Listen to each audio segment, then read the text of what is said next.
Pasco, bonjour. Bonjour. Nous vous recevons aujourd'hui pour une chaîne YouTube qui s'appelle Thinkerview. Enchanté d'être là. On voudrait avoir votre prisme de lecture, votre expérience sur ce qui se passe au niveau de la corruption, de la politique, des élus et de l'argent public. Dans le détail ou en général? Vous avez écrit un bouquin qui s'appelle Pilleurs d'État et allez tous vous faire 3 points de suspension, 5 points de suspension. Presque tous vous faire 5 points de suspension. Ce qui veut dire que tous les élus ne sont pas pourris quand même.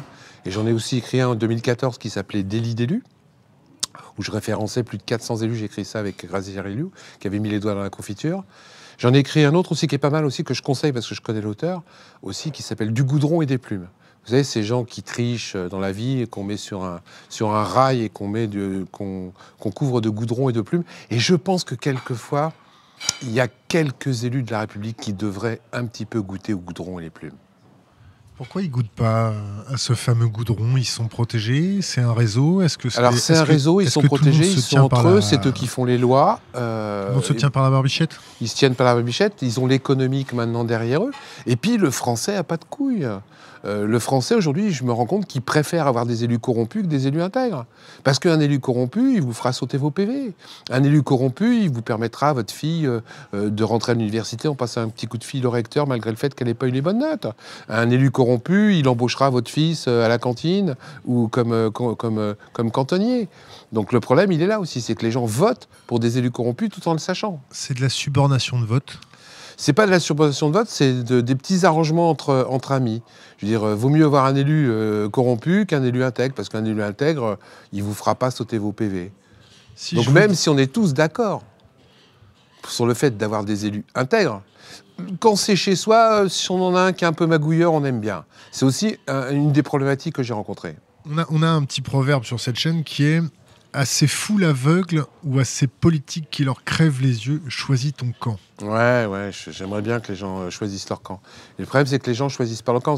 J'ai le même problème par rapport à plein de choses dans la société, quoi, où les gens sont pour l'électricité à condition que la centrale nucléaire soit pas à côté de chez eux, où les gens sont pour le bio à condition qu'ils puissent l'avoir, où les gens veulent être à la campagne avec Carrefour à 5 minutes. Donc j'ai vraiment un problème d'éveil de conscience des populations par rapport aux hommes politiques. J'ai des trucs de fou, le casier judiciaire vierge. Je me bats depuis maintenant 4 ou 5 ans pour que tous les élus aient un casier vierge. La loi passe, je lance une pétition, 180 000 signataires au bout d'1 an et demi. Je lance un chat contre un mur, 48 heures après, j'ai 5 millions de signatures. Le problème de la population russe, c'est qu'ils sont complètement dans l'émotionnel. Donc si je lance un chat contre un mur, j'ai des escadres de gens qui se mobilisent pour trouver le coupable, savoir où il habite. Je lance une pétition sur le casier judiciaire vierge, qui est le b.a.-ba que tout le monde reconnaît, que tout le monde dit que c'est normal. Aujourd'hui, il y a 396 métiers, je les ai comptés un par un, où il faut un casier vierge pour travailler. Si vous travaillez dans une... Journaliste, il vous faut un casier vierge. Si vous travaillez dans une mairie... Mais pas journaliste. Si vous travaillez dans une mairie, vous êtes obligé d'avoir un casier vierge pour être titulaire et fonctionnaire. Si vous êtes condamné pendant votre boulot dans la mairie, vous pouvez être licencié sans indemnité. Par contre, pour diriger la mairie, vous pouvez avoir détourné du pognon, vous pouvez avoir violé. Si vous n'êtes pas inéligible, vous pouvez toujours être élu. C'est un non-sens absolu. Eh bien, j'ai du mal, eh bien, je rame. Tout le monde est d'accord, mais personne ne bouge. Le président Macron... Qui? Le président Macron. Ah, je ne sais pas qui c'est. Emmanuel Macron. Ah, Manu. Le deuxième Manu. Le deuxième Manu. Il n'y avait pas dans les tuyaux une loi de moralisation de la vie politique? C'est une loi bidon, la moralisation. Je suis désolé, je le dis. Aujourd'hui, M. Ferrand, et je pèse mes mots, a menti à ses députés novices en disant que la loi qui avait été faite le 1er février 2017, dont je suis un des grands organisateurs de la loi, en disant qu'elle était anticonstitutionnelle. Ce type-là a menti aux députés. La loi n'était pas anticonstitutionnelle. Et il y a une autre dame qui l'a dit, qui s'appelle Nicole Ferroni. On est devant un but et on a un ballon. Et le mec, il commence à dire, ben non, on va pas taper dans le ballon parce le but ne risque de ne pas rentrer. Pourquoi ils n'ont pas été jusqu'au bout? Pourquoi ils ont fait une pseudo-loi de moralisation? Une pseudo-loi. Cette loi, en plus, est une honte manifeste. Vous vous rendez compte? On n'a plus le droit d'embaucher sa femme et ses enfants comme collaborateurs. C'est génial. On peut quand même embaucher sa maîtresse ou son amant, mais pas sa femme et ses enfants. Est-ce qu'on peut faire engager sa femme, ses enfants par quelqu'un d'autre, d'un autre parti, mais c'est ce qu'ils font. Mais ils font même mieux maintenant. Ils ont trouvé la combine parce que les élus, quand ils posent une loi comme ça, parce qu'on les y oblige, ils trouvent toujours des combines. Maintenant, ils font mieux. Maintenant, ils les font élire. C'est-à-dire qu'ils ne les prennent plus comme collaborateurs. Ils les font élire. C'est-à-dire que, par exemple, le maire de Drancy, sa femme est une élue maintenant. J'en parlais ce matin, je ne sais plus quel autre élu, a fait que sa femme est devenue députée. C'est génial. Ils en ont même plus besoin comme collaborateurs. En fin de compte, ils ont fait des lois uniquement, encore une fois, pour masquer la réalité. Parce que ce qu'on voulait, c'était pas d'embaucher sa femme ou son fils. C'est que les gens travaillent réellement. Et sur l'emploi fictif des collaborateurs, ils n'ont pas du tout légiféré. Vous voulez que je vous en donne une autre? Allez, un truc génial. Les conflits d'intérêts. C'est génial. Les avocats. Ben voilà, ils gardent quand même les avocats. C'est-à-dire qu'aujourd'hui, un député peut toujours être avocat. Or, il n'y a pas mieux quand on est avocat pour avoir des gens qui, comme par hasard, vous payent des honoraires. Mais pire, avant la loi de moralisation, on pouvait connaître le nom des clients. Et maintenant, la nouvelle loi, on ne connaît même plus le nom des clients. Maintenant, c'est secret. C'est beau. C'est génial. C'est pour notre intérêt que ça a été fait. Oui, mais c'est évident que c'est pour l'intérêt du peuple. C'est évident. Ces gens-là nous manipulent. Et le pire, c'est qu'on s'en rend de moins en moins compte, puisqu'en plus, l'information commence à être de plus en plus verrouillée. Donc, on vous donne une information...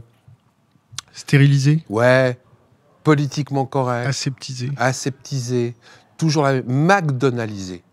Vous voyez, toujours le même McDonald's. Que vous alliez en Russie, et j'ai beaucoup voyagé, vous rentrez dans n'importe quel McDo, vous avez le même McDo qui vous rend obèse, qui vous donne du cholestérol. Mais vous avez le même, et quelque part, malheureusement, ça rassure les gens. Quelque part, les gens ont moins peur de l'inconnu. C'est une soumission consentie. Ouais, c'est une soumission inconsciente, consentie, et qui maintenant devient éducationnelle. Parce que là aussi... Quels sont les risques? Les risques de préparer des gens qui subissent, des gens qui sont sous le joug, qui, permettez-moi d'être trivial, des gens qui se font enculer à sec et qui disent merci. Et qui en plus disent merci. Parce qu'en plus, les élus sont très forts. C'est-à-dire qu'ils changent de slip, souvent. Mais ils ne se lavent pas les fesses. Donc du coup, on ne voit que le slip propre. Mais on ne voit pas qu'en dessous, ils ne sont pas lavés les fesses. Les élus, parce qu'ils ne sont pas tous comme ça. Non, je le dis toujours, hein, c'est important, tous les élus ne sont pas pourris. Mais plus on remonte en haut de la pyramide, et ce n'est pas un symbole maçonnique, plus malheureusement on rencontre des élus pourris. Vous savez combien coûte une campagne présidentielle? 50 millions. 50 millions d'euros. 50 millions d'euros. Et qu'on ne me dise pas que c'est pas vrai, il y a un mec qui s'appelle Sarkozy qui s'est fait gauler. Et quand vous voyez la campagne d'Hollande, quand vous voyez c'est à peu près le même. Alors, vous les avez les 50 millions? Ça peut se trouver avec un peu de crowdfunding. Oui, avec surtout des gens nantis qui vous donnent de l'argent en masse, plus ou moins légalement, je dis bien plus ou moins légalement. Mais je me dis, si moi je te donne 3 ou 4 millions d'euros pour ta campagne présidentielle... Qu'est-ce que je vais vous rendre derrière? Merci, vous comprenez très vite. C'est ce qui se passe aujourd'hui avec les vaccins. J'ai comme l'impression, par exemple, que les 11 vaccins, il y a un petit remerciement quand même à des gens qui ont donné du pognon. Parce qu'il y a un truc vachement simple dans les vaccins, et moi je suis toujours un type très terre à terre. Je ne suis pas contre les vaccins, personne n'est contre. Mais qu'on m'explique pourquoi on fait un vaccin pour la rage à un gosse de 3 mois et un vaccin pour l'hépatite B. L'hépatite B, c'est le sang et le sexe. À 3 mois, vous pensez vraiment que sexuellement, un gosse de 3 mois, il a besoin d'un vaccin pour l'hépatite B? Eh bien, on vous le fait quand même. Mais c'est vachement génial de le faire à 3 mois. Parce que ça veut dire qu'à 11 ans, il va falloir faire des rappels. Gling, gling. C'est pas au bénéfice des gens. C'est au bénéfice du profit. Et le problème, il est là aujourd'hui dans la politique. C'est que la politique, de plus en plus, travaille pour le profit. Or, par définition, excusez-moi, le profit, c'est réservé à quelques-uns. Nous, on veut des sociétés basées sur le partage. Parce que le partage, c'est pour tout le monde. Je vous ouvre une parenthèse. On parlait des élus qui n'étaient pas tous pourris. Oui. Ces élus, ils voient bien. Oui, mais ils se font virer. Ils se font virer. Quand t'es pas dans le Ou ils ferment leur gueule. Alors, ou ils détournent la tête. Non, il y en a qui détournent la tête, mais il y en a vraiment qui essayent de râler. Moi, je me rappelle de Isabelle Attard ou des choses comme ça, qui étaient vraiment des députés qui trichaient pas, qui mettaient... Ils se sont fait dégager. On revient à ce que je vous disais précédemment. Malheureusement, les gens sont dans l'apparence. Un élu intègre, c'est pas le mec qui est forcément sur tous les plateaux de télé. C'est quelqu'un qui bosse. C'est quelqu'un qui fait vraiment son boulot. C'est quelqu'un qui râle, qui fait des rapports. Celui-là, on vote pas pour lui. Ou pour elle. Isabelle Attard, elle s'est fait dégager au premier tour. C'était une nane nickel chrome. Et j'en ai plein des élus comme ça, qui étaient nickel chrome. C'est ceux qui se sont fait dégager en premier. Pourquoi? Parce qu'un escroc, c'est le mec en qui on a confiance. Un escroc, il est sympa, il connaît le nom de ton fils, il te serre la main, tu le vois à la télé, il est beau. C'est malheureusement pour lui que tu votes en premier. Un type qui sait beaucoup communiquer. Ça me rappelle quelqu'un. Merde, comment il s'appelle? aime, mais un produit marketing, un bon produit marketing, celui qu'on ne connaît pas un an avant, et puis un an après, il est président de la République. Comment il s'appelle? J'ai oublié son nom. Qu'on voit sur toutes les chaînes de télé, qu'on voit dans tous les journaux. Macron, voilà. Voilà, ça, c'est un bon produit marketing. Pas sûr que dans le paquet bonus, il y a un joli cadeau. Est-ce que on va prendre le cas... Pardon, excusez-moi. Non, il n'y a pas de souci. On va prendre le cas Macron, alors. Est-ce que, pour certains, ça peut être le JFK... Le JFK? Pas le JFK, le Kennedy qui a été obligé de gérer le système financier. Alors, n'oubliez pas que Kennedy, comme le père de Kennedy, était un super truand irlandais. Hein. Et c'est pour ça qu'on l'a mis à la tête. N'oubliez pas que Kennedy, pour arriver aux boursière. élections, et les gens ne le savent pas, il y a quand même eu des truandages et des achats de voix, etc. Même si Kennedy, je respecte. Mais je dis toujours que plus grand est le rayon de soleil, plus grand est son ombre. Donc comparer Macron à JFK, on l'a déjà comparé à Jupiter. JFK, hein, ouais. On l'a déjà, ça suffit. Demain, ça va être Zeus. Non, demain, mais Dieu. c'est Macron, amen. C'est pas pour le comparer, il connaît quand même les rouages. Ah bah ça, il connaît bien les rouages. On dit que... Vous lui faites pas confiance? Non, mais je peux pas lui faire confiance. Un mec qui, dans son programme, à la page 27, a dit... Tous les élus devront avoir un casier judiciaire vierge. C'est moi qui lui ai fait la note pour qu'il mette ça dans sa page 27. Il demande ça à ses candidats. Ça passe à l'Assemblée, c'est passé à la trappe. Comment on peut faire confiance à un type qui, sur le b.a.-ba de la moralisation des élus, commence à truander? Comment on peut faire confiance à un mec qui, la première chose qu'il fait, c'est de baisser les appels de 5 €? Mais c'est quoi cette connerie? De faire un plafond, vous vous rendez compte? Pour les indemnités de licenciement au prud'homme, même en cas de licenciement abusif. Parce qu'à la limite, ok, moi je suis pas contre, on n'est pas contre les vaccins, mais 11 vaccins, dont l'hépatite B pour les gosses de 3 mois. Moi je suis pas contre plafonner les licenciements. Mais pourquoi en cas de licenciement abusif, ça veut dire quoi? Parce que les gens ne se rendent pas compte. Ça veut dire que demain, ta gueule ne me revient pas dans le boulot. Tu refuses de coucher avec moi. Eh ben, je vais créditer 100 000 €, puisque c'est jusqu'à 100 000 €, et puis l'année d'après, je te vire pour n'importe quoi. Si tu commences à défendre un petit peu tes camarades dans le travail, et que ça me plaît pas, ou comme tu mets des chaussures blancs, et que moi j'exige qu'au boulot, les mecs, ils aient des chaussures noires, eh ben, je te vire pour n'importe quel motif, et de toute manière, comme j'ai un bon avocat, je te paierai même pas 100 000 €. On va arriver à 20 000 €. Ça, c'est une bonne loi? Vous rigolez ou quoi? Je suis foudrage. Foudrage. Eh bien ça, c'est ce qu'on nous propose. Ça, vous vous rendez compte? Il va supprimer les cotisations sociales, entre guillemets, et pas les charges, hein, les cotisations sociales sur les salaires à partir de 2018. Mais est-ce que les gens se rendent compte que c'est la mort de la sécurité sociale et de la caisse maladie? C'est la future privatisation, c'est ça? Mais c'est évident. C'est les prémices de la privatisation. Mais c'est les prémices, donc les gens vont gagner 50 €. C'était pas dans le programme de Fillon, ça? Oui, mais c'est le programme de ces gens-là, entre guillemets. Moi, je ne mets pas Fillon ou Macron, je dis de ces gens-là. Ça veut dire quoi? Ça veut dire que les gens, en plus, vont gagner 50 € par mois en ne payant pas leurs charges sociales. Mais après, ils vont être obligés de payer 200 ou 300 € pour avoir une petite couverture maladie. Les gens ne se rendent pas compte, c'est de la folie. C'est la privatisation de la sécurité sociale et des boîtes de maladie. Moi, je suis foudrage que les gens ne se rendent pas compte. Et ça, c'est ce que nous propose M. Macron aujourd'hui. C'est peut-être dans l'air du temps d'une super... L'air du temps ou dans l'air de quelques-uns? C'est peut-être dans l'air du temps d'une super compétitivité. Mais mondiale. Arrêtez. Je me fais l'avocat du diable. Ouais, mais arrêtez. Je veux dire, les chiffres nous disent le contraire. Je veux dire, les riches sont de plus en plus... Rappelez-vous, il y a un rapport qui est sorti. Il y a 8 personnes aujourd'hui qui possèdent plus que 3,5 milliards d'individus. 8 personnes. Il y a 10 ans, et ça les gens n'ont pas noté, il y en avait 380.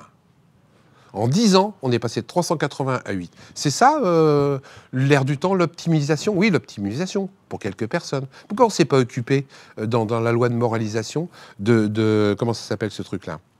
Ah putain, j'ai oublié le nom, excusez-moi. Le verrou de Bercy.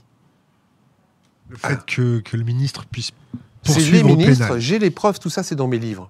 C'est les ministres qui décident si un fraudeur va être poursuivi pénalement ou pas. Et la plupart du temps, quand les mecs ont du pognon, je pèse mes mots, quand les mecs ont du pognon, ils payent et donc ils ne sont pas poursuivis. Ça veut dire quoi? Ça veut dire que la justice n'est pas la même pour tout le monde et que je dis que si tu es un petit fraudeur, allez, j'étais un petit commerçant, j'ai mis un petit pognon à droite, je me fais gauler, etc. Toi, tu auras des poursuites pénales. Par contre, si je suis un gros fraudeur, que j'ai beaucoup d'argent, je paye une petite amende et je ne suis pas poursuivi. C'est normal, ça?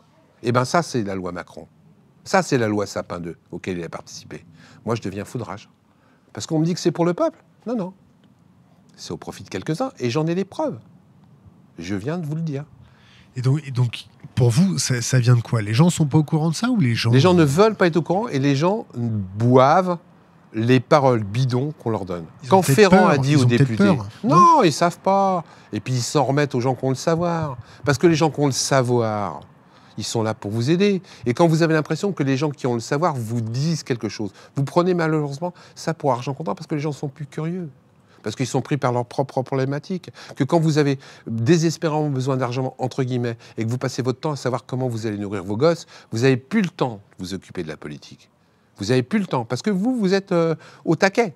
Vous, il faut que vous bossez le samedi et le dimanche parce que tu n'as pas assez de pognon pour nourrir ta famille et que tu es obligé de prendre un boulot en plus le samedi et le dimanche. Et c'est ça la société qu'on nous prépare. Parce que c'est vrai, j'avoue, il va y avoir moins de chômage en France. Écoutez bien ce que je vous dis parce que prenez note.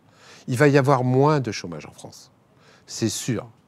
Chacun aura 3 petits boulots mal payés, pas protégés. Comme en Allemagne? Comme en Angleterre. Où des gens de 105 ans sont obligés d'être pompistes. 105 ans. Mais il y a moins de chômage, officiellement. Mais les gens survivent. Les gens vivent même plus, ils survivent. Et ça, malheureusement, c'est la société vers laquelle on se dirige. Et si on ajoute là-dessus un peu d'intelligence artificielle, qu'est-ce qui se passe? Là, c'est encore mieux, c'est de la folie. Qu'est-ce que vous connaissez à l'intelligence artificielle? Là, je ne connais pas grand-chose. Encore une fois, tout progrès est intéressant s'il n'évacue pas le passé. Et la plupart des progrès évacuent complètement le passé. Je vais vous prendre un exemple bien précis. Moi, je ne suis pas contre sur le bouton qui descend la vitre électrique dans la voiture. Ça s'appelle le progrès. Sauf que quand ça tombe en panne, quand la vitre est baissée, eh ben on est mort. Parce qu'ils ont complètement oublié la poignée. Aujourd'hui, la dématérialisation, c'est génial. Les ordinateurs chez moi, je bosse. Hein. Il y a dématérialisation pour les bons de commande. Tout doit se faire par dématérialisation. Tous les 15 jours, l'ordinateur est en panne. Eh bien, tout s'arrête. Parce qu'on n'est plus capable de faire un bon de commande par papier. On n'est plus capable de s'appuyer sur le passé pour aller vers le progrès. Et quand le progrès efface complètement le passé, c'est jamais bon parce qu'en plus, il faut que vous le sachiez, dans tout ce qui est numérisation, intelligence artificielle, il n'y a que quelques personnes qui auront les clés. Les autres, ils subissent. Les autres subissent. Comme pour les élections. Les élections, personne ne se rend compte. Aujourd'hui, il y a des endroits où il y a eu 80% d'abstention. 80% d'abstention. Où ça? C'est les députés à l'étranger.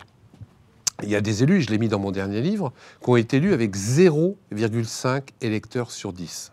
0,5 électeurs. Il y a des gens qui prêchent pour l'abstention hors vote, en se disant on va arriver à changer les choses. Quand déjà à 80% d'abstention, ça ne change pas. Je me pose réellement un problème. Quand les gens sont élus avec 0,5 électeurs sur 10, ça ne change pas. Vous savez ce qu'ils vont faire? Ils vont se radicaliser. Mais ils vont nous proposer le vote électronique pour lutter contre l'abstention.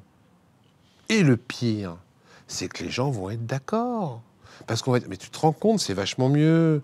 Tu pourras voter de chez toi, en famille. Tu n'auras pas besoin de voter le dimanche. Les gens vont en plus gober ça. Mais le jour où il y a un vote électronique, il n'y a plus aucune sécurité dans les votes. C'est ceux qui seront derrière l'écran qui dirigent. Et j'ai les preuves aujourd'hui. Je dis bien, j'ai les preuves aujourd'hui. Qu'il y a déjà du truandage sur les votes électroniques, y compris sur des élections françaises. C'est grave ce que vous dites. C'est pas grave, je l'ai mis dans mes livres. J'ai toutes les preuves de ce que j'annonce. Pourquoi vous avez attaqué à la suite de ça? Mais pourquoi vous voulez qu'on m'attaque? C'est vrai. Le principe de la diffamation, c'est quand vous ne pouvez pas affirmer, quand vous n'avez pas les preuves de ce que vous dites. Aujourd'hui, pourquoi, je pose simplement la question, pourquoi à l'élection présidentielle, le vote électronique a été interdit? Je veux qu'on m'explique. Bizarrement. Pourquoi il y a des députés, une femme qui a reçu 600 codes secrets pour voter sur les députés à l'étranger? Pourquoi sur les primaires de droite et de gauche, on sait aujourd'hui qu'il y a eu des truandages et que M. Juppé ou d'autres, je sais pas quoi, ont même gueulé parce que, soi-disant, le vote avait été inversé ou je sais pas quoi. Qu'on me dise pas que c'est tellement facile aujourd'hui. Qu'on me dise pas que c'est pas possible de hacker. Vous avez contacté un juge, quelque chose pour... Pourquoi vous voulez que je contacte un juge? Ils le savent. Ils le savent. Il y a même des endroits où, sur des votes à l'étranger, il y a marqué vote double, vote double, vote double. Vous savez, sur les résultats. L'électronique, c'est un bonheur pour truander. Un bonheur. Et ça, les gens vont être d'accord en plus. Parce que mon problème, il est là, c'est que les gens ne se rendent même pas compte qu'ils font leur propre malheur. En fait, vous êtes juste inadapté dans un système Moi, de personnes qui je suis ont un pas petit envie peu de en bouger. avance. Un peu souvent. en avance. Dans ce que je dis. Je suis un petit peu en avance, je suis désolé. Parce que j'ai une vision globale. Et je pars du principe que je ne peux pas faire confiance aux hommes politiques. Vous savez, c'est comme une banque. Quand une banque vous fait un cadeau, cherchez l'arnaque. Mais les gens ne comprennent pas.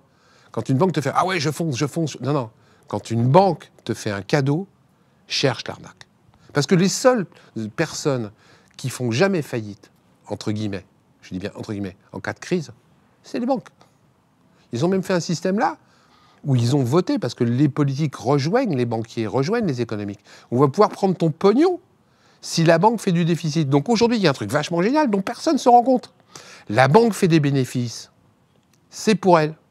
La banque fait du déficit, c'est pour ses clients. Privatisation des profits, mutualisation des pertes. Et les gens frappent dans les mains en disant c'est le progrès. Quand on va vous supprimer l'argent liquide, tout le monde applaudit.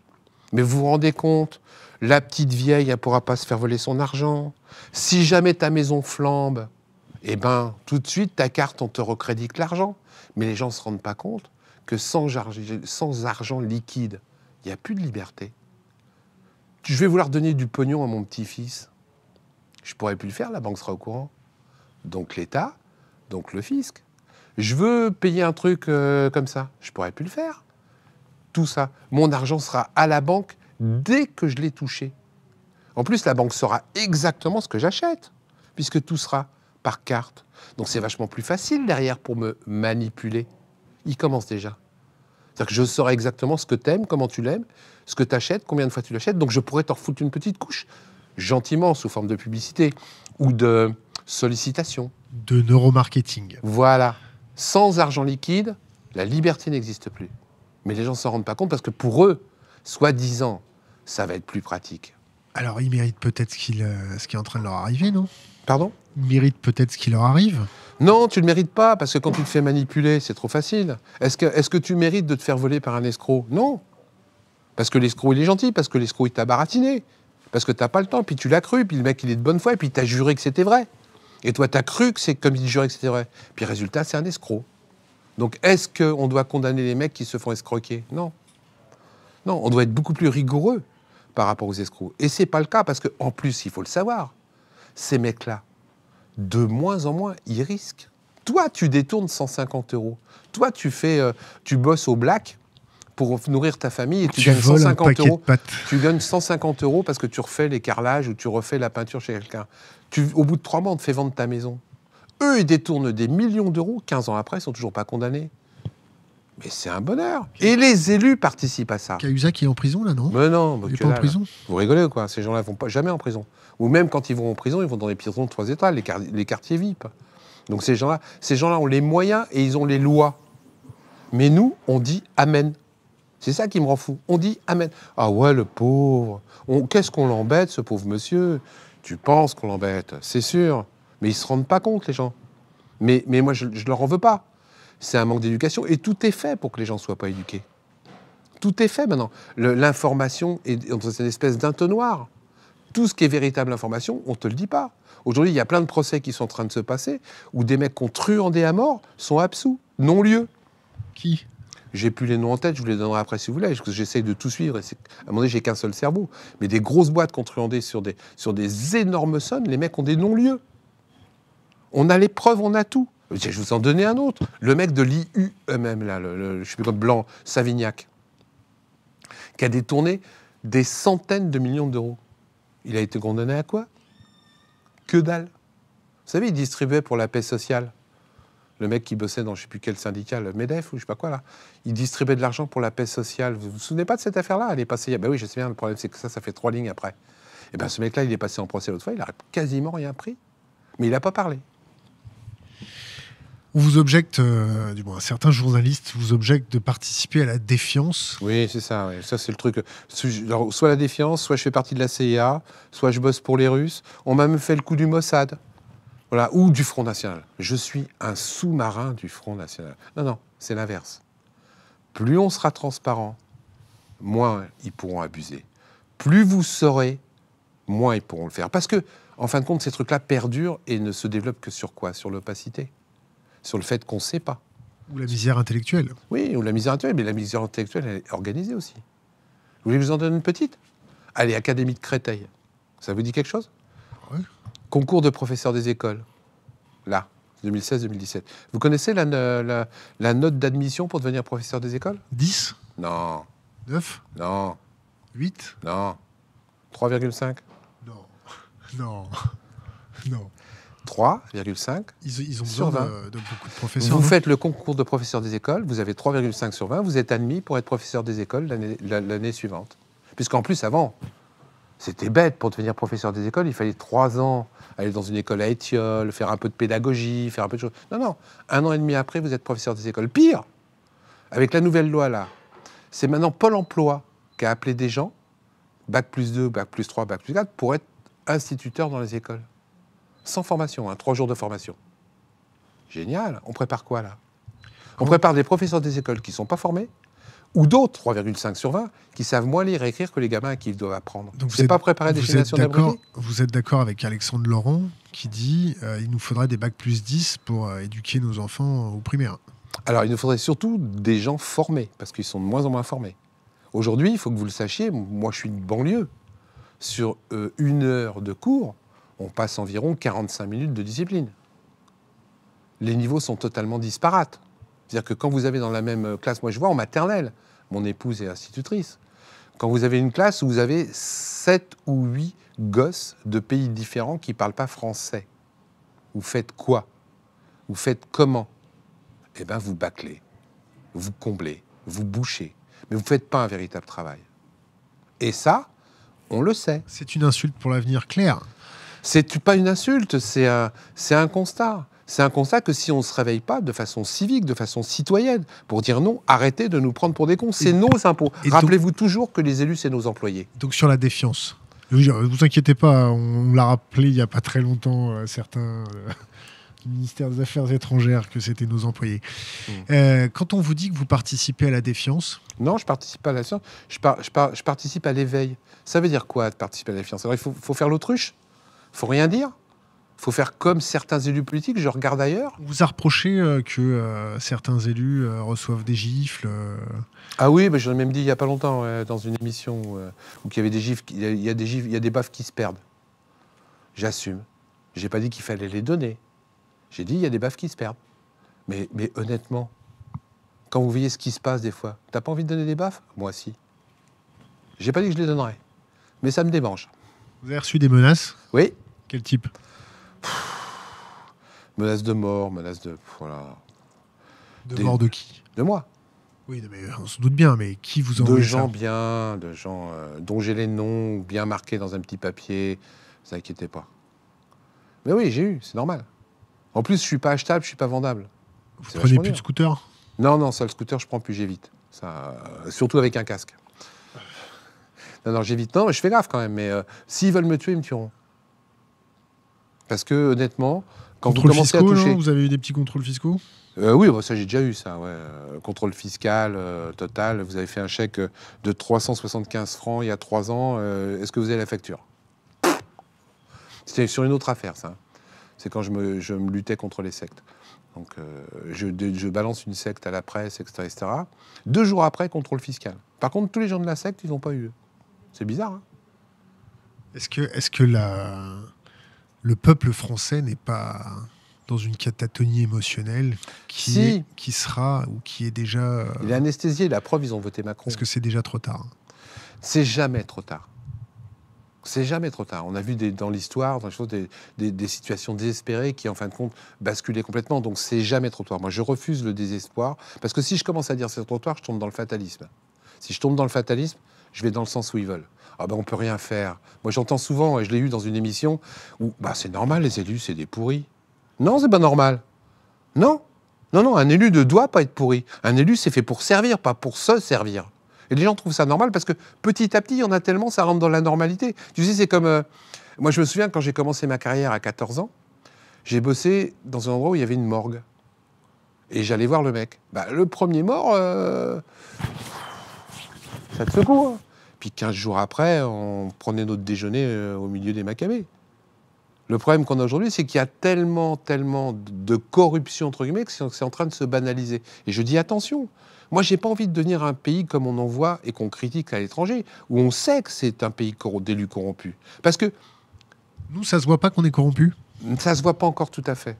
Ça va se voir un peu comme le Brésil quand la marée va se retirer. Ouais, ça va se voir à un moment donné. Parce que c'est tellement gros ce qu'ils font de plus en plus. Et les mecs, maintenant, c'est là où je dis qu'il y a une sonnette d'alarme, c'est qu'ils se cachent même plus.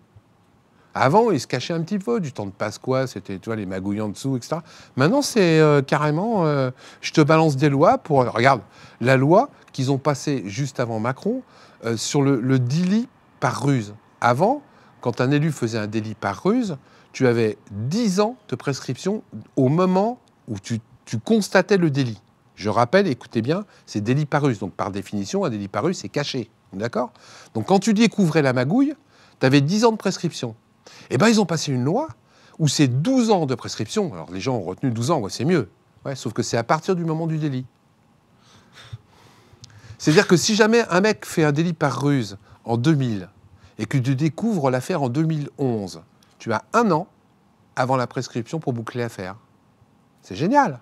Si ça, c'est pas une loi pour les truands, je veux qu'on m'explique. Eh bien, cette loi, ils l'ont votée.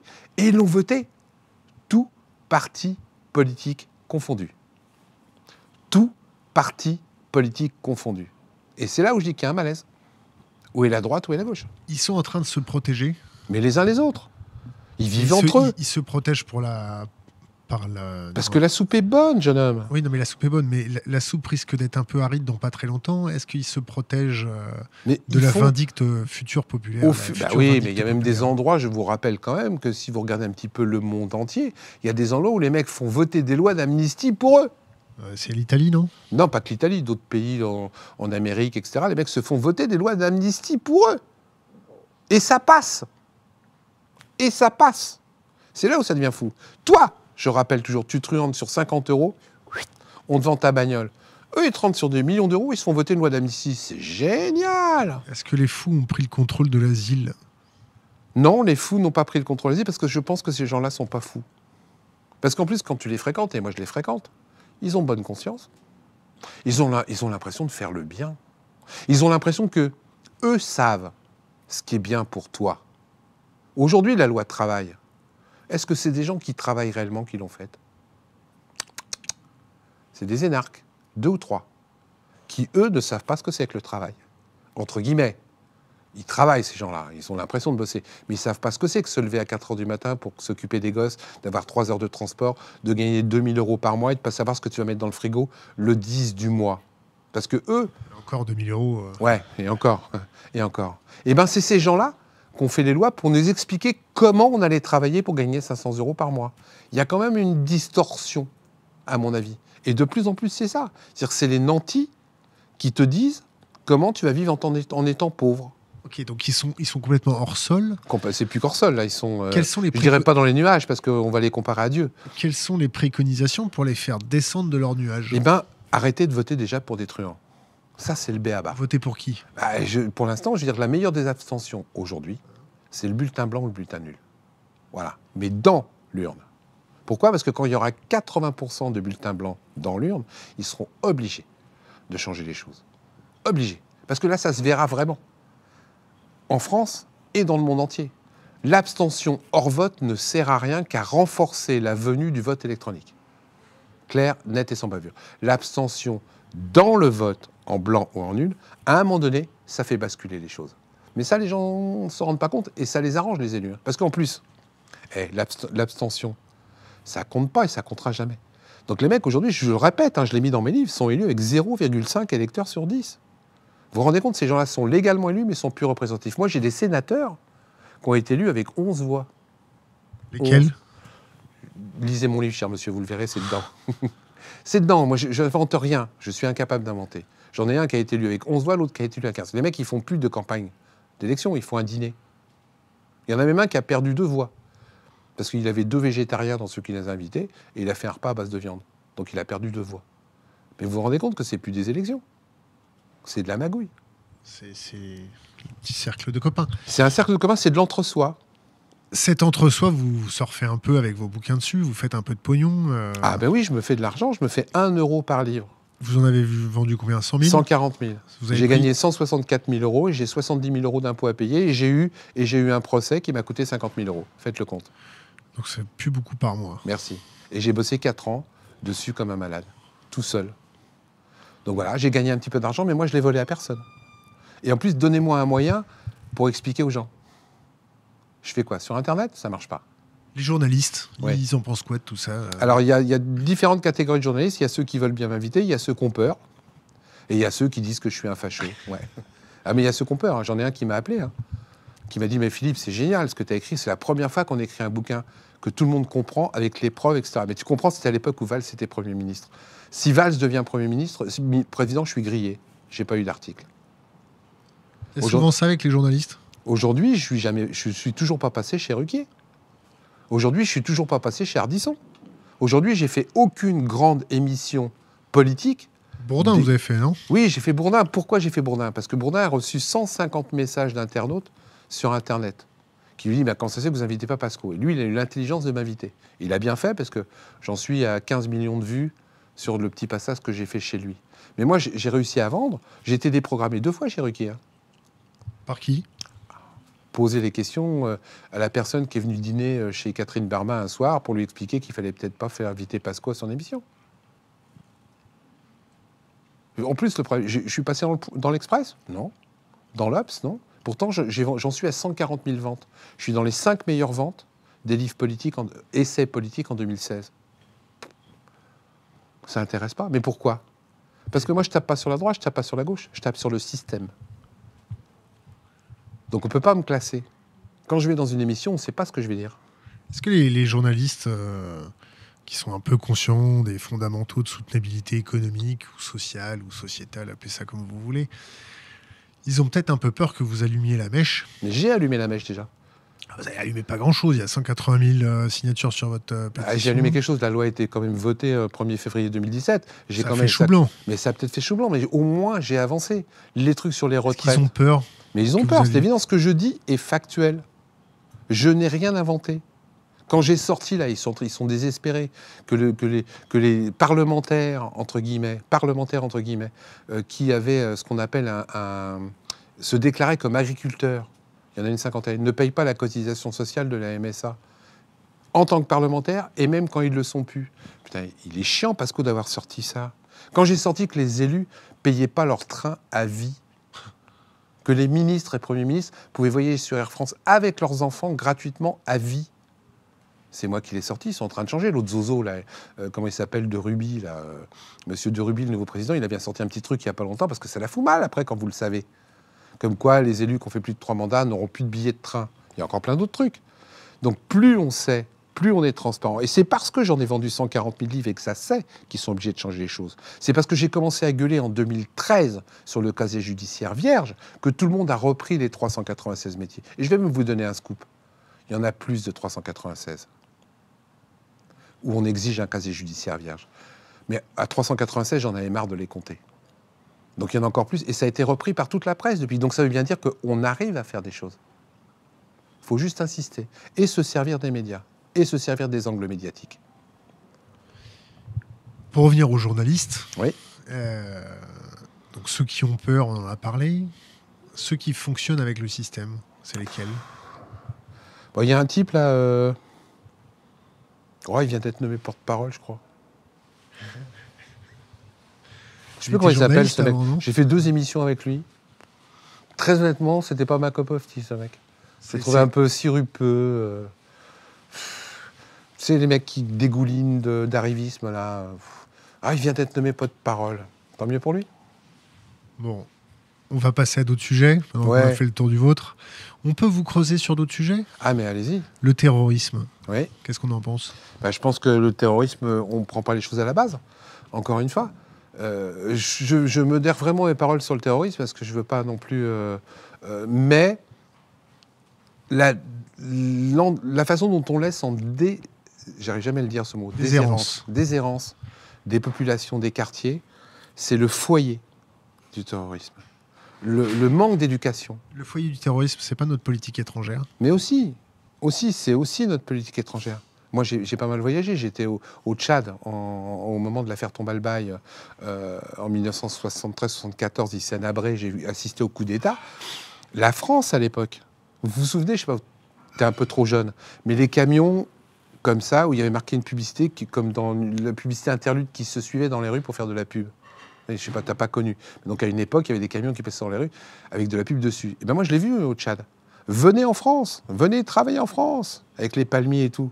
Donc on a fait venir plein de gens parce qu'économiquement, c'était intéressant, mais on ne s'est pas donné les moyens de les intégrer. On les a parqués, sous-payés, parce que c'était pratique. Mais même encore aujourd'hui. Aujourd'hui, on dit qu'on lutte contre un certain nombre de choses. Non, non, on ne lutte pas. Parce que dans l'arrière-salle de plein de restaurants dans les quartiers UP, c'est vachement bien d'avoir des Philippins sans papier que tu payes pas cher. Et on peut garder même le passeport dans certains. En plus, dans le BTP, c'était vachement génial d'avoir des gens que tu payais pas cher pour construire, etc. Des petits esclaves. Mais exactement. Mais officiellement, on faisait le bien. Les gens étaient parqués, etc. On paye. C'est autre chose. Moi, l'autre fois, il n'y a pas longtemps sur Évry, j'étais dîner chez une dame marocaine de mes amis. Ça fait 35 ans qu'elle est en France. 35 ans. Elle parle toujours pas français. Elle parle toujours que marocain. J'ai quand même un problème d'intégration. Donc, comme on ne s'est pas donné les moyens et qu'on a fait socialement, économiquement, politiquement, exprès de ne pas se donner les moyens. Toi, tu arrives dans un pays, tu t'intègres pas et on ne t'intègre pas. Qu'est-ce que tu fais? Tu restes dans ta communauté. Tu restes avec les gens qui te comprennent. Il suffit qu'il y ait des mecs mal intentionnés qui viennent pour t'expliquer. Et moi, je les vois faire. Dans c'est le même principe qu'une secte ou pas? C'est exactement pareil. C'est un domaine que je connais aussi. C'est parce que la secte, au départ, c'est vachement sympa. C'est des amis, c'est la famille, ils te parlent, ils te payent à bouffer. Une fois que tu es dedans, une fois que tu as mordu, tu es mort, tu ne peux plus en sortir. Aujourd'hui, il y a certains quartiers de banlieue où tu ne peux plus sortir en jupe. Quel quartier de banlieue? Parce que ça, on attend de voir quand même. On connaît beaucoup de quartiers de banlieue. Venez dans le 91 et dans le 93, il y a des endroits où tu ne peux plus sortir en jupe. Je suis désolé. Moi, je l'ai vu. Tu peux plus. Tu peux plus sortir parce que tu te fais insulter. Moi, j'ai ma bru, j'en parlais encore hier avec elle, hier. Elle est pas loin, elle est au Crémin-Bicêtre. Il déménage. Et quand je dis ça, je ne fais pas de racisme primaire, qu'on soit bien d'accord, parce que je me méfie quand même, je ne suis pas Front National. Mais elle me dit, je vais à la salle de gym en short, elle ne peut plus, parce que sans arrêt, elle se prend des réflexions dans la gueule. Les mecs classiques la traitent de salope et pensent que parce qu'elle est en short, c'est donc une nana qu'on peut sauter. Il y a vraiment un problème d'éducation. Et de laxisme. On ouvre une autre piste, les flux migratoires. Les flux de migrants. Attendez, les flux de migrants économiques et les flux de migrants de réfugiés. Tout se mélange. Si moi, je crève la faim dans mon pays, qu'est-ce que je fais? Et nous, on l'a fait. En France. À une époque, on est bien parti conquérir. D'autres fois, parce qu'en France, il y avait la misère, etc. Et ben, ces gens-là font pareil. Il ne faut pas se faire d'illusions, il y en aura de plus en plus. Puisqu'en plus, le pouvoir est concentré, maintenant, comme je vous l'explique tout à l'heure, entre les mains de moins en moins de gens, sur de moins en moins d'endroits. Ça veut dire que dans de plus en plus d'endroits, il y a de plus en plus de gens qui crèvent la faim. Ben, ils vont venir. On aura beau mettre des barrières, ils vont venir. On aura beau mettre des miradors, ils vont venir. On aura beau mettre des mitrailleuses, ils vont venir. Faut qu'on s'adapte. Le mur, on va le construire où ça? En Italie? Ah, mais on va le construire. On va le construire. Ils n'ont pas le choix, les mecs, parce qu'ils n'ont aucune capacité à se dire qu'il faudrait peut-être mieux faire que ces pays-là se développent. C'est pas ce qu'a dit Macron? Ouais. Là, vous êtes en train de me fâcher, là. Ah, j'aime. Parce que les promesses, j'aime bien, mais ces gens-là ne font que des promesses. La plupart des alliances françaises, etc., ont déjà été détruites par le gouvernement précédent, mais ils sont en train d'accentuer les choses.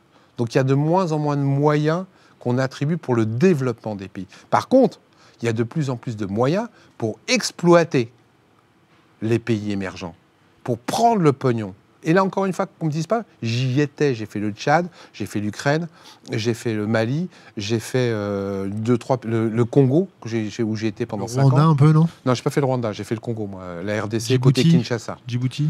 Non plus, j'ai pas fait Djibouti, j'en ai déjà fait pas. Donc je peux vous dire qu'on passe pas notre temps à essayer d'aider ces gens-là, on passe notre temps à savoir comment on va continuer à les exploiter. Ça ne peut pas marcher. Ces gens-là, un jour ou l'autre, ils vont venir en disant, nous aussi, on a faim. Nous aussi, on veut des belles gosses. Et en plus, c'est des non-sens. Aujourd'hui, on empêche les pays émergents de se développer. Pourquoi? Parce que si vous vous développez, vous allez polluer. Mais attendez, eux aussi, ils veulent la télé. Eux aussi, ils veulent le progrès. Pourquoi ils n'y auraient pas droit? Nous, on l'a eu, et eux, on leur interdit, sous prétexte qu'eux vont polluer. Il y a quand même un malaise. Mais comme on refuse d'appliquer des techniques de ce qu'on pourrait appeler d'énergie renouvelable, parce qu'on ne veut pas tout ça, parce que ça ne rapporte pas d'argent. Un truc vachement simple, je m'en sers souvent dans mes conférences. Le solaire et l'énergie solaire. Il y a longtemps qu'on aurait pu développer les panneaux photovoltaïques sur les maisons. En plus, avec le réchauffement climatique, ça serait rentable. Et il y a un type qui s'appelle Montebourg. Au moment où ça a commencé à décoller, vous vous rappelez, il y a quelques années, il a taxé ça de 12%. Ça a fait écrouler le marché. Ils ont réduit le nombre d'années où on pouvait revendre de l'électricité. Ils ont réduit le tarif de revente de l'énergie solaire. Pourquoi? Et pourquoi? Faites-vous la réflexion. C'est déjà fait. Si jamais tout le monde a son énergie solaire, on devient autonome. Non, on est obligé de payer pour le nucléaire. On devient autonome. Non, on est obligé de payer pour le nucléaire. On devient quand même autonome. Oui, mais on est obligé de payer On pour est le d'accord, mais nucléaire. on devient autonome dans l'électricité. Donc, qu'est-ce qui se passe? Et donc, on paye pour le nucléaire. La voiture électrique, on aurait plus tendance à en acheter puisqu'on a l'électricité en trop chez nous. Tu vois ce que je veux dire? Ça les intéresse pas. Parce que ce qui est intéressant pour ces gens-là, c'est les marchés captifs. Oui, ou peut-être que... Alors, je me permets de faire l'avocat du diable. Vas-y, j'aime ça. Le nucléaire, ça va nous coûter un bras Oui. à déconstruire. Oui. On va se retrouver avec une énergie nucléaire qui va coûter un bras complètement, on va dire, sous-compétitif par rapport aux nouvelles technologies. Mais tu peux pas me dire que le nucléaire, c'est bien. Non, c'est pas bien. D'accord. Mais par contre, donc à un moment donné, il faut en sortir. Oui, il faut en sortir. Même si c'est chiant. Qui va payer? Mais je sais pas, je m'en fous. Qui va payer? Je m'en fous. Qui va se faire trancher la tête? Je m'en fous. Qui va se faire trancher la Je ne tête? pose pas les questions comme ça, moi. C'est un discours qu'on m'a souvent dit. Ouais, tu te rends compte, si jamais je fabrique plus des armes, on va perdre des emplois. Eh ben ouais, on va perdre des emplois. Moi, j'ai pas envie de fabriquer des armes. Point barre. Il faut avoir le courage de perdre pour mieux gagner après. C'est ça qui manque en France, c'est du courage. Mais c'est clair. On te sort à chaque fois. Le plus bel exemple que j'ai, c'est les bouts rouges. Les bouts rouges, oui. Monsieur Valls, salut Manu si tu m'écoutes. Il aime pas quand je fais ça. Les bouts rouges. Tous les rapports disent que c'est de la merde. Tous les rapports disent que c'est dangereux de le mettre là-dedans. Mais tu comprends, ça a sauvé 60 emplois. Ouais. Donc on te sort les 60 emplois. C'est les bouts rouges, c'est rien du tout. Nous, on a fait un reportage. C'est un exemple qui parle aux gens. Mais c'est pire pour d'autres trucs. Tu iras voir sur notre chaîne YouTube. Bob Cohen, qui a fait un reportage sur les armes chimiques balancées dans la mer. En face... les bouts rouges à côté, c'est... Oui, mais je suis d'accord avec toi. Ouais. J'essaie de prendre des exemples pour que les gens comprennent. Là, ça a sauvé une industrie. Mais oui, ça sauve une industrie. Au détriment de l'écologie. Ça sauve des dividendes. Moi, je ne parle pas d'industrie. Est-ce que le problème, c'est le courage ou le prisme de lecture à court, moyen ou long terme? C'est les deux. Le manque de courage et les gens n'ont pas le prisme parce qu'ils sont dans l'instantané ou dans l'émotionnel, comme je te disais. Moi, les solutions que je propose des fois, c'est des solutions qui sont pour dans 10 ans. Les gens veulent du tout de suite parce qu'on t'a appris à consommer tout de suite. Il faut que tu ailles ta télé tout de suite. Il faut que tu ailles ton téléphone tout de suite. Il faut que tu ailles ta voiture tout de suite. Donc il faut que tu consommes tout de suite. On n'est plus dans une société de partage. On est dans une société de profit et de consommation. Et la consommation, c'est immédiatement. Je veux mes tomates immédiatement. Non, arrête. On va pas attendre 3 mois pour que les tomates poussent. Démerde-toi avec des gènes, démerde-toi avec des OGM pour que les tomates, je les ai en 15 jours, même s'ils n'ont plus de goût. Même s'ils n'ont plus de nutritifs dedans. Mais mes tomates sont là. Et puis surtout, il faut qu'ils se conservent 3 mois. Donc je mets des gènes de scorpion dedans. Comme ça, je suis sûr que mes tomates vont être rouges pendant 3 mois. Visuellement, émotionnellement, j'ai des tomates. Gustativement, santé, etc., j'ai de la merde. Mais ça, je m'en fous. Bon, des petites questions de la communauté. Pardon si je suis un peu violent. Non, il n'y a pas de souci, on a tout à fait le temps. T'as le temps un peu? Oui. Comment fait-on pour avoir des politiques honnêtes? Déjà, le b.a.-ba, c'est le casier judiciaire vierge. Faut-il changer le système politique? Le vote versus tirage au sort? Oui, je suis... Alors, je connais bien Étienne Chouard, hein, c'est un copain. Alors, il n'y a pas longtemps. Ah oui, il est adorable, j'adore ce mec. On a essayé de le chauffer, mais il est inchauffable. Ouais, il est inchauffable. J'ai essayé moi aussi, mais il est inchauffable. Mais il n'a pas tort. Alors, je trouve qu'il a tort dans la suite. la totalité en tirage au sort, je ne suis pas sûr que ce soit forcément une bonne chose. Parce que les gens n'ont pas forcément envie. Tu délègues à un moment donné à un autre. Donc, et puis, honnêtement, faire de la politique, moi j'en ai fait, quand tu la fais bien, c'est un investissement. Hein. Et les gens n'ont pas forcément envie de s'investir tous les jours dans savoir comment je vais faire pour faire la voirie, comment je vais faire pour faire le machin, etc. etc. Donc, c'est vrai. Maintenant, plus de démocratie par des tirages au sort, ça, c'est à discuter. Par contre, ce qui est sûr, je pars toujours de ce principe-là, cassons déjà le système. Le casser. Cassons déjà, je l'explique pourquoi. Parce que souvent, pourquoi pas chercher à le dépasser? Non, je suis d'accord. Mais je fais vachement gaffe à ce que je dis quand je parle ça. La plupart du temps, on commence à connaître les solutions de remplacement. Et comme on discute tellement des solutions de remplacement, qui t'amènent des débats, des machins, les pour, les contre, en fin de compte, on ne change jamais le système. Parce que tu vois, tu comprends ce que je veux dire. Moi, je pars du principe que faisons l'inverse. J'ai eu le même problème sur le casier judiciaire, je vais t'expliquer pour que les gens comprennent.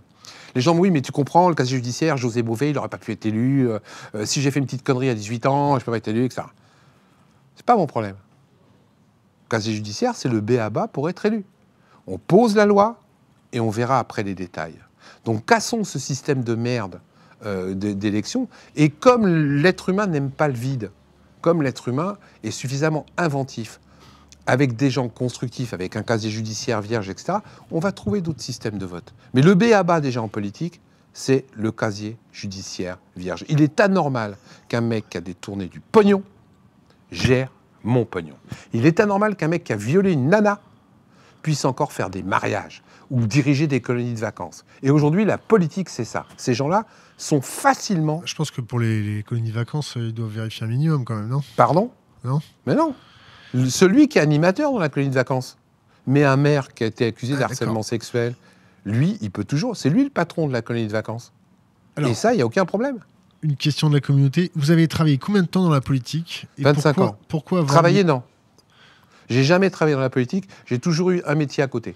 Pourquoi avoir mis autant de temps pour dénoncer tout ça? Alors, je vais le reformuler différemment. Oui. Pourquoi j'ai crache dans la soupe aujourd'hui? Non, pourquoi tu as mis autant de temps à sortir les doigts du cul?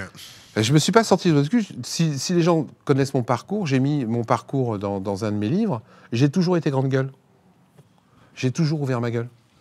Même quand j'étais au conseil municipal avec Valls, il y a des fois où j'ai pas voté. Quand Valls m'expliquait, oui, mais tu comprends, t'es pas assez intelligent. Je suis pas assez intelligent pour voter ça, je le vote pas. Ça a été formulé comme ça? Oui. Oui, plusieurs fois sur des décisions, par exemple la fusion de l'hôpital d'Evry et l'hôpital de Corbeil, les usines d'incinération contre lesquelles je me suis battu. Valls était plus ou moins pour. Il me disait, mais tu votes? Tu fais, non, je vote pas, tu m'expliques pas, je vote pas. J'ai toujours été un emmerdeur. Donc c'est pas d'aujourd'hui. Qui est-ce qui vous a élevé? Moi. Vos grands-parents, non? Non, je suis parti à 14 ans de chez moi. Donc voilà, et puis je trouve que je dois avoir des bons antécédents dans les gènes. Mais... Basque, non? Ouais, catalan. Catalan, auvergnat et breton. Il manque plus que la Corse. Mais bon. Si j'avais pas été à l'intérieur, je pourrais pas dire tout ce que je dis aujourd'hui. Parce qu'il y a des choses qu'on ne comprend que quand on est à l'intérieur. Maintenant, je n'ai jamais eu le doigt sous la couture. C'est pas parce qu'on est élu qu'on est pourri. Moi, j'ai jamais accepté un pot de vin et on m'en a proposé. De quel montant et par de quel plusieurs moyen? millions d'euros.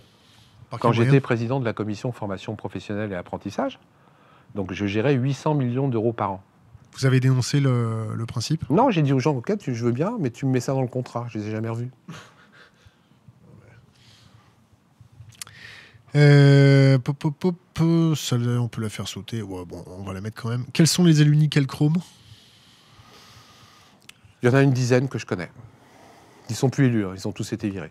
Ah oui. Ils ont tous été virés. Le problème est français ou européen au niveau de la corruption? est sociétal. Plus les gens montent dans l'intelligence et dans le progrès social et économique, plus ils se referment sur eux-mêmes. Moins on est pauvre, moins on partage. Alors, vous parlez beaucoup de corrompus, mais qui sont les corrupteurs? Alors, les corrupteurs, c'est aussi le personnel et c'est l'économique. C'est les grands trusts. Aujourd'hui, c'est les grands trusts. C'est le pouvoir. C'est le pouvoir. Aujourd'hui, c'est l'économique. C'est les mecs qui possèdent les médias, c'est les mecs qui possèdent les grandes entreprises, c'est ceux qui veulent te vendre de la merde en te faisant croire que c'est génial. C'est C'est les ceux mecs qui te font vendent des l'intelligence produits pour que tu artificielle, manges, non alors que ces produits-là sont en train de t'empoisonner. C'est ceux qui mettent du E171 dans tous les machins pour blanchir les produits, alors que les produits sont noirs. C'est une image, c'est-à-dire qu'on te vend du produit chimique pour que la façade soit blanc. Dès que tu retires le blanc, c'est noir. C'est ces gens-là. Et comme ces gens-là ont besoin, parce que ça se voit à un moment donné, de lois et d'élus pour se couvrir, et bien donc, de plus en plus, ils corrompent les élus. Comment Et il tu- y a un système vachement plus grave aujourd'hui, dont personne ne se rend compte. C'est qu'il y a un glissement du politique dans les médias. Oh, mais là, c'est plus un glissement, là, ça s'appelle faire un touchous. Non mais attends, maintenant, ils les embauchent. Oui, mais c'est ça, c'est touchous. D'ailleurs, Axel Lemaire, chroniqueuse, là, il va falloir qu'on s'appelle. Non mais c'est de la folie. Mais il n'y a pas qu'Axel Lemaire, il y en a une quinzaine qui viennent d'être embauchés. Mais bon, quand même. Boineau est embauché à Sud Radio. J'ai appris là avant-hier que Fenech, elle était embauchée sur CNews. Fenech, c'est un ancien député. Il y en a au moins une quinzaine là qui vient d'être embauchés dans les médias pour te parler et t'apporter la bonne parole. C'est ça qui me rend fou. Mais les mecs, soi-disant, vont être indépendants. On peut vous objecter, La nette de France Insoumise. On peut vous objecter qu'ils ont été dedans et qu'ils vont peut-être pouvoir parler. Ah ouais, mais j'attends de Est-ce voir qu'ils comment ils gardent parlent. leur carte? Bah oui, c'est ça aussi le problème. Moi, j'ai plus de carte. Donc, depuis longtemps. Ils gardent tous leur carte. Raffarin, il garde sa carte. Il va être chroniqueur, Raffarin. Non, mais j'hallucine. J'hallucine.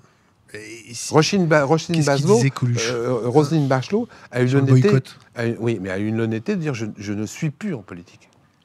Ces gens-là, ils vont avoir un pied en politique et un pied dans les médias. Mais je deviens fou. Mais là, c'est officiel, tout le monde peut le voir. De quoi? S'ils le disent. Bah oui, tu penses.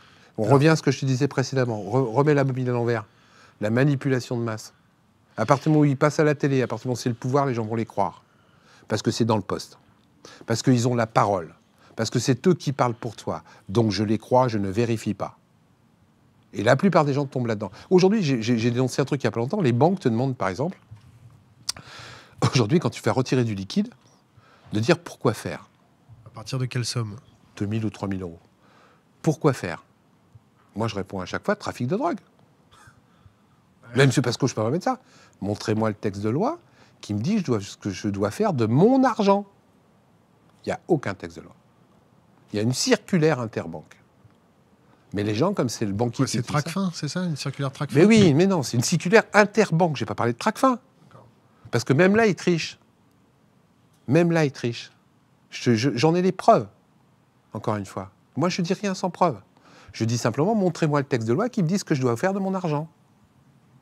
Eh bien, comme les banques, c'est le banquier, c'est derrière le guichet, eh bien, les mecs, ils répondent.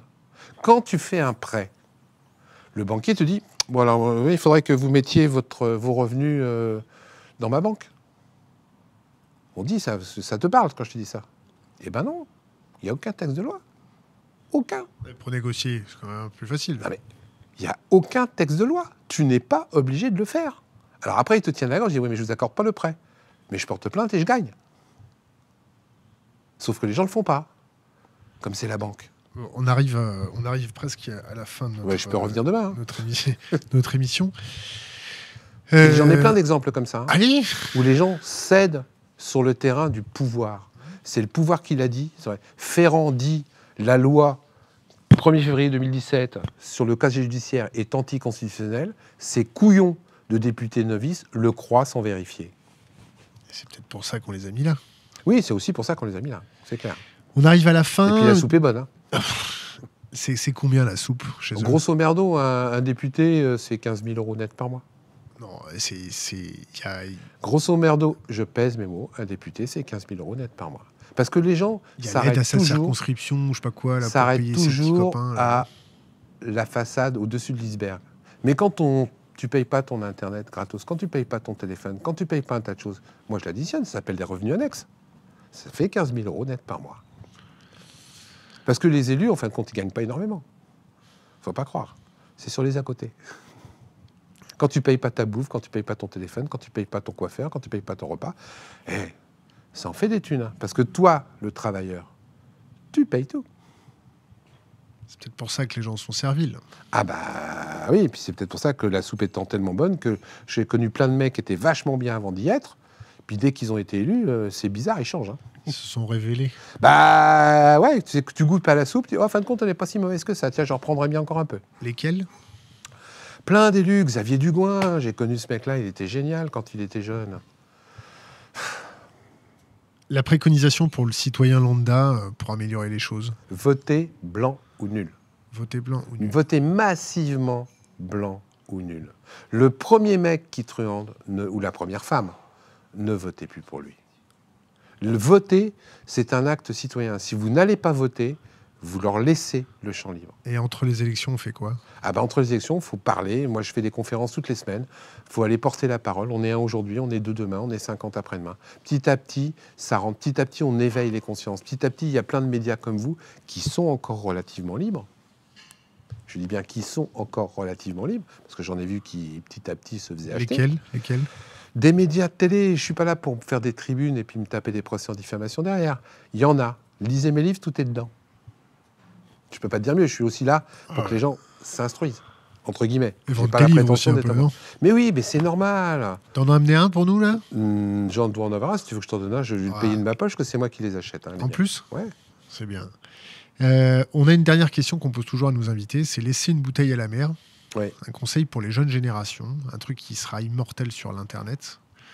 Alors, le vote blanc, tu l'as déjà dit. Un truc ? Au niveau quoi ? Social, économique ? Ce qui te passe par la tête. Alors, essayez... Imagine-toi, t'as ton petit-fils devant toi. J'en ai pas encore. J'ai 6 enfants, mais j'ai pas de petit-fils. Un jour, t'en auras peut-être un, ou un jour, il va te trouver sur Internet. Essayez, en vieillissant, de garder votre âme et vos sentiments d'enfant. Un enfant, ça partage. Un enfant, c'est pas raciste. Un enfant, c'est bienveillant. Et au fur et à mesure que tu grandis, on oublie tout ça. Essayez de garder votre âme et votre vie d'enfant tout en étant un adulte. Parce qu'il n'y a rien de mieux que le partage. Il n'y a rien de mieux que de juger les gens, non pas sur leur couleur de peau, mais sur leurs compétences. Et ça, les gamins, ils font. Sans calcul. Nous, dès qu'on commence à grandir, on commence à calculer, on commence à peser, on commence à savoir. Un enfant, quand il a envie de te faire un baiser, il te fait un baiser. Comme un animal qui t'aime. Ah, ça me fait penser à Stupéflip. Tu connais Stupéflip ? Vite. Non. L'enfant, tu l'as tué ? Non, bon, de toute façon, ça allait. Non, mais sérieux, je veux dire, restez des enfants dans le fonctionnement. Pourquoi ? Ça sert à quoi de se taper dessus parce qu'on n'a pas la même couleur de peau ? Honnêtement. En plus, moi, je prends toujours une formule. Quand tu es sur Mars et que tu regardes la Terre, tu ne regardes pas la couleur. On n'a qu'une seule race, le terrien. Et en plus, on n'a qu'une seule Terre. Donc si on la massacre, on n'aura pas de quoi aller ailleurs. Ou tout de moins, il n'y aura que quelques personnes qui pourront aller ailleurs. Oui, on pourra peut-être aborder une prochaine fois notre sujet sur la prospective. Moi, j'ai une formule que j'emploie depuis 20 ans, que j'ai envoyée d'ailleurs à Kadhafi et au pape de l'époque. Une seule race, la Terre, une seule Terre pour tous. Kadhafi... Oui, je l'avais renvoyé, j'avais fait ça sur des t-shirts. Ils m'ont jamais répondu. D'accord. C'est pas grave. Philippe Pasco, merci. C'est moi qui vous remercie. Excellent après-midi. À vous aussi, puis bonne continuation, surtout lâchez pas les mecs. Ne lâchons rien. N'oublions pas, nous sommes le nombre, ils sont nos employés. Philippe Pasco, merci. Coupé.